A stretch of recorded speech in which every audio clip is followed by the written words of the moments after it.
good work. You don't mind? Yeah, be proud of your work. Yeah. So, just express it. You're not supposed to have emotions first. Why are you clapping for yourself? Not saying you clap. It's good work, but I want to talk about it. All of you should be facing the front. Because this is a serious business. We were talking about the literary forms in the Bible. And the first one there is legislative text. Who is going to tell me what legislative text is? Yes? Yes.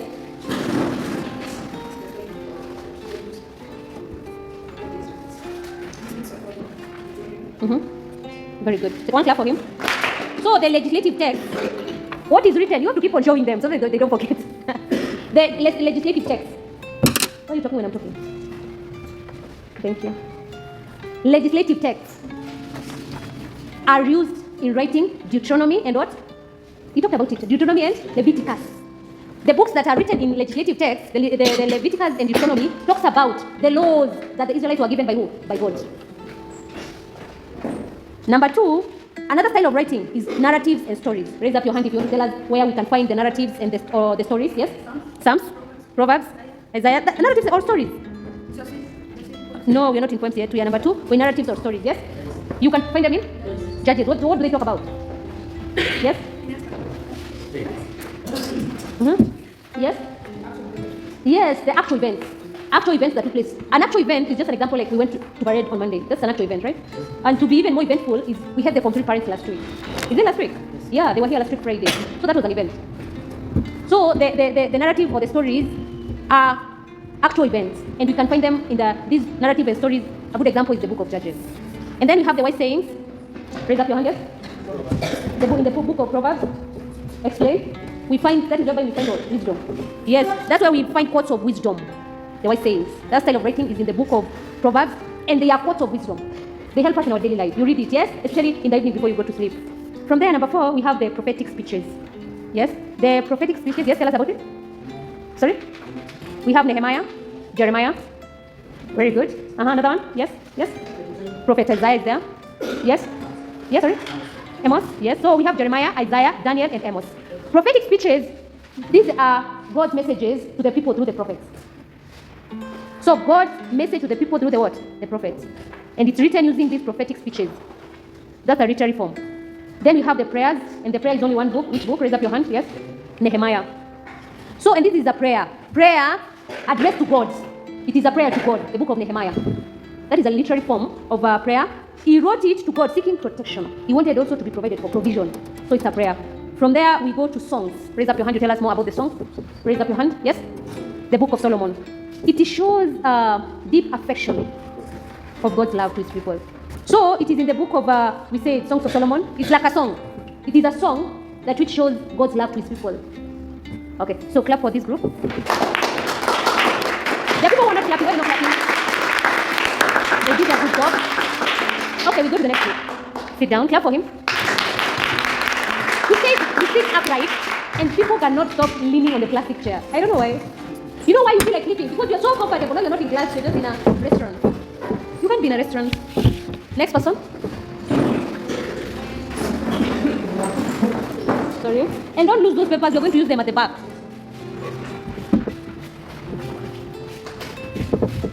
Yes. Very good, so we can see it. Yes. You also started number 1. Philosophical essays. Oh, you started it as number 1, you don't rate it as number 7, which is okay, I don't know. So we have the philosophical essays. And these are, it expresses the people's way of thinking. And it is found in the book of Job. In the book of Job. You know what you can do to ease your work? I've forgotten. You see where we have these papers? You can underline what I'm talking about. Just underline. So that when you write, you don't write everything. But you're not. Yes, very good. I've said in philosophical essays, we find people's way of thinking. And the style of writing is used in Job, in the book of Job. These essays, the essays show people's way of thinking, how they're thinking. So this basically depends your understanding, one's understanding. Then number 8, we have the religious epics. And this is a lengthy narrative. It is long, very long. It is in the book of Exodus. We are saying it is the book of Exodus because it shows how the community of Israel did what? Moved. Yes? Yes, how it was moving. It is very long. So it is an epic. Another style of writing that is used in Psalms is called poetry. So the author basically uses imagery, rhythm and imagery to show emotions in the book of Psalms. When you read Psalms, mostly it's written like poetry. You see how you do poetry? In Swahili, it's ushairi. It's written like that. Then another way of writing is biography. We have a biography. That is the whole of the story of Jesus. The story of Jesus, birth, life, teaching, miracles, passion. All that is a biography. And all that we can find it. Where do you find it? Luke. Yes, Matthew, Luke, Mark. So you say Matthew, Mark, Luke, John. You find it there. That's the way. That's the literary form used there. The form of writing that is used. The biography. Those books. It's basically you say story of Jesus Christ. So yeah, we're talking about his passion, death, resurrection. But when you say the story of Jesus, everyone remembers everything. And then lastly, we have the letters and the what? Epistles. This is a personal communication. It is whereby someone communicates to other people personally, like he writes a letter to them. Mostly it's St. Paul. Most of these books have been written by St. Paul, right? Yes. If you're Catholic, you hear we are reading the book of the letter of the St. Paul to the Corinthians. Yes? So this is a personal communication. So you can find it in Romans, Philippians, Ephesians, and Galatians. Most of the time when you find it in the exam, you are told you match the legislative text and the book. That's it. So when you say legislative text, you say Leviticus. You are told to match the literary form in the exam. You match the literary form and the book where that form is used. So you say songs. It's found in the songs of what? Solomon. Poetry is found in Psalms, right? Prayers is Nehemiah, right? Then we go to religious epics, Exodus. When you hear about the epic, it's a long story. That's how it is. Can you clap for him? No, I want to tell them something before we continue. This group has really outdone. I think here at the end is where the first one has sonnets.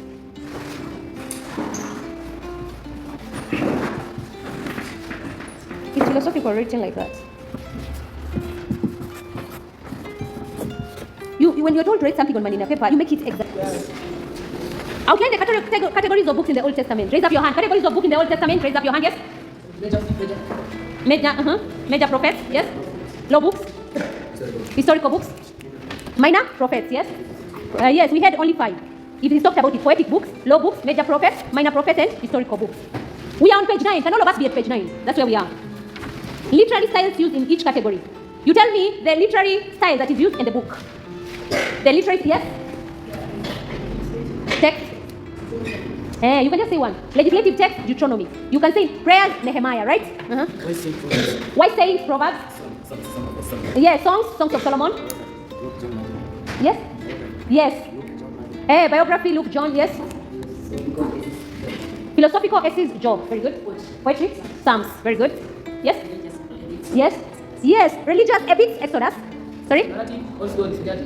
Narratives or stories, we have what? The book of Judges. Songs? Yes, songs of Solomon. Wise sayings, Proverbs. Yes? Philosophical essays, Job. Nehemiah. Very good. Then we continue. Are we together whereby we are presenting a song from the book of Psalms? Are we there? All of us have it. Can we read together Psalms chapter 19, verse 7 to 10? Reading. The law of the Lord. We read like a song, all of us.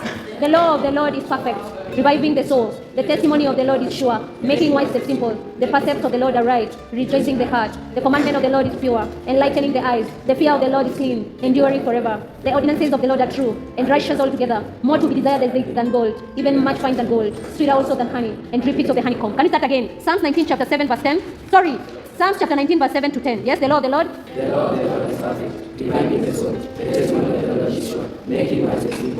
The precepts of the Lord are right, rejoicing the heart. The commandment of the Lord is pure, enlightening the eyes. The fear of the Lord is clean, enduring forever. The ordinances of the Lord is true, and righteous altogether. More to be desired than gold, even much fine than gold. Sweeter also than honey, and drippings of the honeycomb. Very good. There's someone who knows that song here. So this book, question number 1. So tell me the poetic, the literary form. The literary form used in writing the what we've read, yes? Yes. Wise sayings. Wise sayings? No, really? Yes? It's poetry. We said poetry. Look at poetry. We said the style is in book of Psalms. This is Psalms. Psalms chapter 19, right? Do you know any song from from Psalms? Any song? Which song? Tell us. Or you sing for us. Yes, Psalms chapter 19. Do you sing it? Yes. Can you come in the front? We can't hear. Come in the front. You're narrating it. Actually, I thought you were singing it, but come narrate. Come. Sit upright. Sit upright. Come here. Stand here. Can you listen, all of you? Yes? Psalms chapter 18, verse 1 to 7. Say, the Lord is my shepherd, I shall not want. He makes me lie down in green pastures, leading me beside the still waters. He restores my soul, making me feel righteous. In the joy of goodness, to find the shadow of death, and find me where we run and serve comfort. You prepare the table before me in the presence of my enemies. Surely goodness and mercy follow me all the days of my life, and I shall live in the house of the Lord. Read clap for him. That's really good. That's really good. A song, if you know a song. Do you know a song in Psalms? Even if it's in Swahili, we still accept. Do you know any in the book of Psalms? From the book of Psalms? Yes, you know. Yes, come sing for us. And today in the evening, another assignment is whereby you can check in your golden bells whether there is a song from Psalms that you know. And then during our next lesson, that is tomorrow morning, you come and sing for us. Psalms 100 verse 3, it says, know that the Lord is God. He is he who made us, and we are his people, the sheep of his pasture. Clap for him. So, can you wake him up? Why are you sleeping? I said, can you stand? Stand. Stand. There's no need. Can you come here in the front and just stand there? That the sleep can go away. Sit upright. If I see you're not sitting upright, you come in the front and stand there.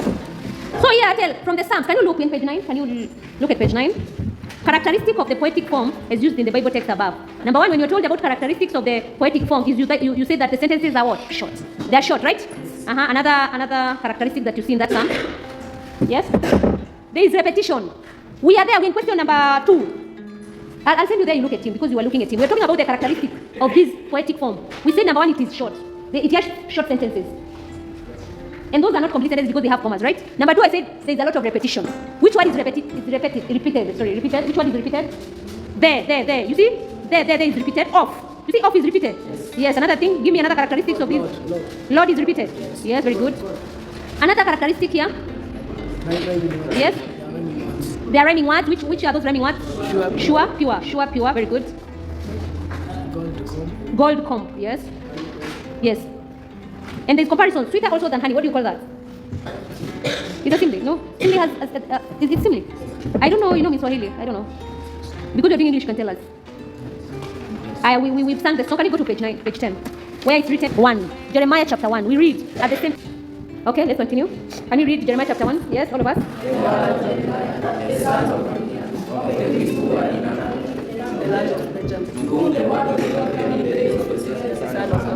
King of Judah, in the light year of his name, it began also the days of the sons of Joseph. King of Judah, and until the end of the 11th year of the son of Joseph. King of Judah, until the captivity of the Israel in the fifth land. Yes, thank you. Yes, someone to stand and read for us the whole scripture. Someone to stand and read where you are. Stand. Let's read. The prophet spoke. Now the word of the Lord came to me, he said, before I formed you in the womb, I knew you, and before you were born, I consulted you. I appointed you a prophet to the nation. They said, Lord God, behold, I do not know how to speak, for I am only a youth. But the Lord said to me, do not say, I am only a youth, for to all whom I send you shall go, and whatever I command you shall speak. Be not afraid of them, for I am with you to deliver you, says the Lord. Then the Lord responded his hand and touched my mouth, and the Lord said to me, behold, I have put my word in your mouth. See, I have sent you this day over nations and over kingdoms to pluck up and to bring down, to destroy and to overthrow, to build and to plant. And the word of the Lord came to me, saying, Jeremiah, what do you see? And I said, I see a rod of almond. Then the Lord said to me, you have seen well, for I am watching over my word to perform it. The word of the Lord came to me a second time, saying, what do you see? And I said, I see a burning bush facing away from the north. Then the Lord said to me, out of the north evil shall break forth upon all the inhabitants of the land. For lo, I am calling all the tribes of kingdoms of the north, says the Lord, and they shall come, and everyone shall set his throne at the entrance of the gate of Jerusalem. Against all it is walls round about, and against all the cities of Judah. And I will enter my judgment against them, for all their wickedness is forsaken me. They have burned incense to other gods, and worshipped the work of their own hands. But you, grieve to have uttered everything that I have commanded you. Do not be dismayed by them. Let I display you before them. And I behold, I make you this day for a fortress city, an iron pillar and bronze walls, against the king of Judah. It is prince, and the people of the land. They will fight against you, but they shall not prevail against you. For I am here, says the Lord, to deliver you, the one of the Lord. Thanks be to God. Okay. So that is Jeremiah. What have you heard? Can you raise up your hand, whatever you've heard? You tell me what you've heard, a point that you've heard. Were you listening? When we read the scripture, we should talk about it, right? Yes? Yes, very good. Very good. Yes? God will take words into Jeremiah's mouth. Yes, he put words in Jeremiah's mouth. God gave him the power to overthrow and to plant, to destroy and to build nations. Yes, very good. Yes? God gave Jeremiah power to see the vocation. Yes, to see and okay, yes. So Jeremiah was put a word in his mouth in God's sake. Yes, very good. Yes? Yes, he gave him courage. God destroy the northern people come to worship God in Jerusalem. That's amazing. Yes, true. So what I'm saying is that we'll play the skit another time, because now it's just like 5 minutes. I want to ask you a question. You are at school that one of your schoolmates asks you how the Bible is the inspired word of God. What will you tell him or her? Yes? Because the Bible tells more about the word of God. Yes, very good. Yes, another point? Yes, they were inspired by God. We talked about it, yes? Because most of the elders were prophets. They were prophets, yes, were sent by God. Because the Bible teaches us morals and values which a Christian is supposed to be for. Yes, very good. So, that is what, and we talked about it. You see where the takeaways are. The Bible is inspired word of God. The Bible is written by human authors who are inspired by God. The Bible is written using different literary fonts or what? Styles. Those are some of the answers. Then we are told action plan. You're going to value, as a Christian, you're supposed to value the Bible. You're supposed to tell your family members about the literary fonts used in writing the Bible. You're supposed to do that when you go for a midterm, right? You're also supposed to talk about how the Bible always helps us grow spiritually. You see the self-assessment. I want you, after you complete writing the notes, you write exactly how the assessment is on your notebook, where you're going to reach before tomorrow in the morning, right? You write so that you can come tick together. You see whether you understand or whether you remember. If I question you and you don't remember, you're going to put there you don't remember, right? So that is also what you're going to write before tomorrow. Thank you. We can go back. Have a nice day. Thank you.